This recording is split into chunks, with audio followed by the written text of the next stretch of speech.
The paramedic's voice wavered on the phone.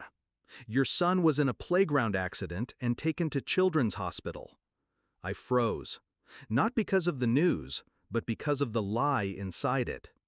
"My son, he died," my voice cracked. "2 years ago, in a car crash, with my wife." Silence. Then the paramedic said something I'll never forget. "Sir, he's in room 204, and he keeps asking for his daddy." In the background, faint, muffled, a child's voice. "Is that my dad?" Everything inside me broke, then rearranged itself into something colder. The crash was on a Monday. Rain. Headlights scattered on wet pavement like broken stars. They told me she swerved, lost control, instant death, no suffering. I identified the bodies, signed the certificates, buried them. Or so I thought. I never saw the remains. Her parents insisted on closed caskets. The wreckage was too gruesome, they said. I believed them. I wanted to believe them. Grief makes you compliant. But now I was driving 60 through a red haze, every bone in my body trying to understand what my eyes might see again. Because if he was alive, then who died in that car? And what had she done?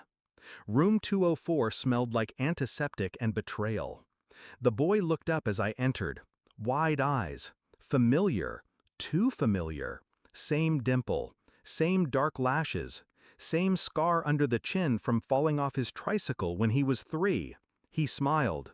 "Daddy?" I didn't move. My hands trembled, but my voice stayed still. "Hey, bud." I sat beside him. He held my finger like he used to. I wanted to scream, to cry, to ask 1,000 questions. But instead, I told him a story about pirates and stars, and I listened, really listened, to every word, to what he didn't say. No mention of the crash, no memory of it, no mention of her. I asked gently, "Who brings you here?" His voice dropped. "Mommy's friend. She says we can't talk about the old house. Says you're dangerous." A pause. "But I remember you. I knew you'd come."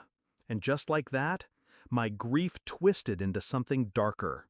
I hired a private investigator that night. Told no one, not even my brother.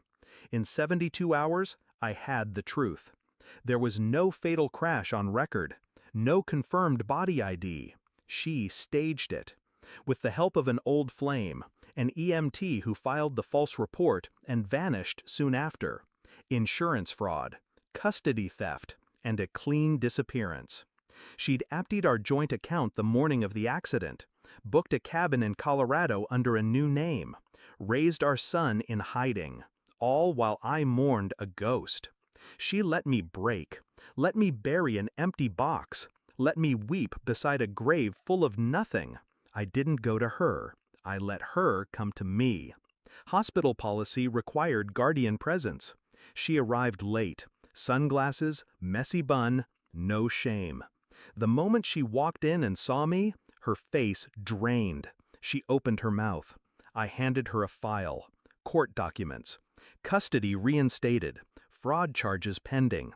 Identity theft. Insurance conspiracy. I leaned in close.